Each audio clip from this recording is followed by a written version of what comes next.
Tatlong green na cakes tayo for today's video! Hi Goldies! So ang una kong gagawin ngayon ay yung topper para sa ating 2-tier na cake. Unang-una ang kailangan nyo po dito is baking paper. Ayan, lukutin lang po natin.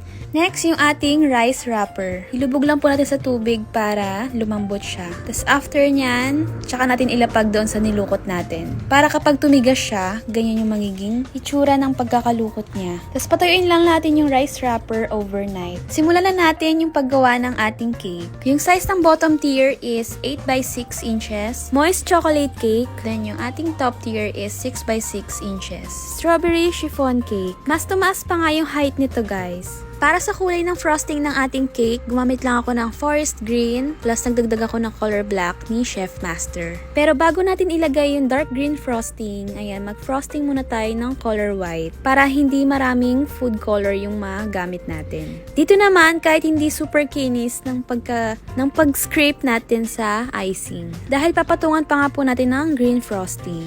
Di ko alam ba't palong-palo pa rin ako dyan sa pagpapakinis ng cake. So, ayun, after natin mag-scrape ng ating cake, ilagay na natin tong kanina pa nag-aantay. Gumamit lang ako dyan ng spatula. By the way, yung spatula na gamit ko na yan since 2021 pa. And hindi pa ako nakakabili ulit ng bago. Pero ang tibay niya pa rin kahit tumatanda na siya.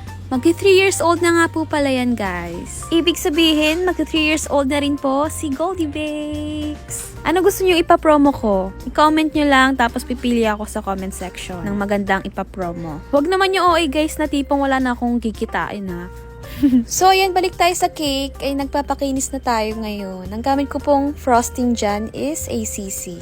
Kung matagal ka na pong nanonood ng videos ko, alam niyo naman kung gaano ako hirap na hirap magpakinis ng cake kapag magkapatong na yung cake, tapos tsaka ko lalagyan ng frosting, tsaka ko papakinisin. Pero ngayon, unti-unti ko na siyang nagagamay, guys. By the way, kung mapapansin niyo yung aking daliris, mag-green-green dahil po syempre sa ating food color. Kahit po maghugas ako, mahirap po siyang tanggalin. Gusto ko lang po sabihin na malinis po yung kamay ko. So, ayun na nga, nagde-drip na po tayo. Ang gamit ko lang is white chocolate. Puro lang, guys. Wala akong ibang hinalo dyan. Then, para magkaroon tayo ng goldy lines, naghalo lang ako dyan ng edible gold glitter dust and olive oil. Pero syempre, i-chill muna natin yung ating cake bago tayo mag-brush dyan ng ginto. Next na ilalagay natin is yung ating cardstock topper na hindi po ako gumawa.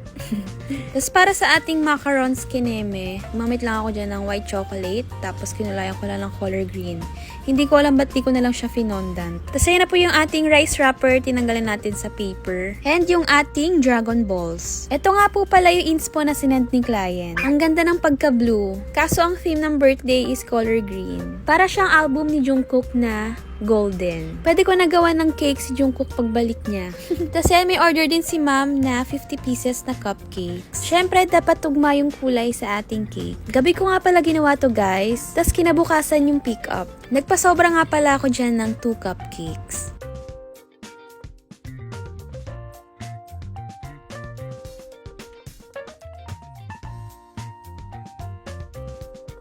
Tapos ito na po yung araw ng pick-up. Ilalagay na po natin ngayon yung ating topper. Ayan yung rice wrapper natin, guys. Nag-brush lang ako dyan ulit ng gold dust. Hindi ko na siya napakita.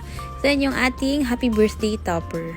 At syempre, hindi mawawala yung dagdag ganda sa ating cake, which is yung Goldie Bakes na ribbon. Finally, tapos na yung ating green and gold 2-tier birthday cake ni Mr. Oliver. Super gandang-ganda ako dito sa outcome ng cake. Sana may magpagawalit sa akin ng ganito, pero ibang kulay naman. Proceed na tayo sa next cake. Ang cake na to is money cake. Pinagawa po to ng kaibigan ko. Nung una, hindi dapat to money cake. Nagsabi na ako ng price, pero nung huli, nagtanong siya kung magkano additional pag money cake. So, pinilit niya lang ako talaga, guys. Alam niyo naman mga baker na matrabaho yung paggawa natin ng money cake. Kaya may additional tayo dito. Pero sa kaibigan ko, hindi ko na po hiningan ng additional fee basta siya ang magdadala sa akin ng money. Anyway, ang size ng ating cake is 6 by 6 inches. Then yung color niya is yellow-green. Ang sarap niya sa mata. Gandang-ganda ako sa color na to, guys. Tapos hindi ko na napakita. Nag-drawing lang ako dyan ng tennis racket gamit ang icing. Tapos ayun, gumawa lang ako ng fondant na parang bimpo kineme niya. Tapos para sa ating tennis ball, bumili lang po ako online ng ganyan. Literal na tennis tennis ball siya, guys. Finally, tapos na yung ating tennis-themed money cake. Nung pipick upin na nga po pala yan, nag-slide yung fondant na nilagay ko sa cake. So, ang ending, in-icing ko na lang din siya, guys. At hindi ko na siya na-videohan dahil na-stress ako malala. Dahil nga nababoy yung ating cake. So, ayan, nasa last cake na tayo, which is yung mini 3-tiered cake. 8x3, 6x3, and 4x3